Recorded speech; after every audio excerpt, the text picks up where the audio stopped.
Hello everybody, welcome back to our mini blog. તો આજ સવારમાં આપણે લઈ લીધા હતા બનાના અને ત્યારબાદ સ્ટાર્ટ કરી દીધું હતું ઘરનું કામકાજ કરવાનું. તો ફિલ્ટરમાંથી ગોળો ભરાતો હતો, પણ આ શું નીચે જોડે જોડે પાણીનો વેસ્ટ પણ થતો હતો. પણ પછી આપણું ધ્યાન પડ્યું.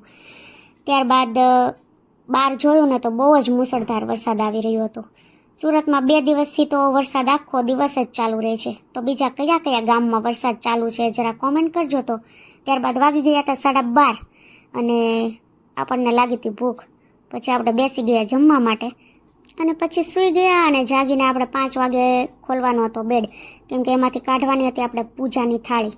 હવે ગણેશ ચતુર્થી ચાલી રહી છે, તો આજે આરતીનો વારો અમારો હતો, એટલા માટે આપણે આ રેઝિનની ડીશ કાઢી હતી. અને સાંજે આપણે ગણપતિજીને લાડુ ધરાવવાના હતા, તો એ બનાવી નાખ્યા. અને પ્રસાદી માટે પણ લાડુ બહારથી મંગાવ્યા હતા, તો એ બી આવી ગયા હતા. તો આજ માટે આટલું. મળશું ફરીથી કાલે હવે એક મસ્ત વ્લોગ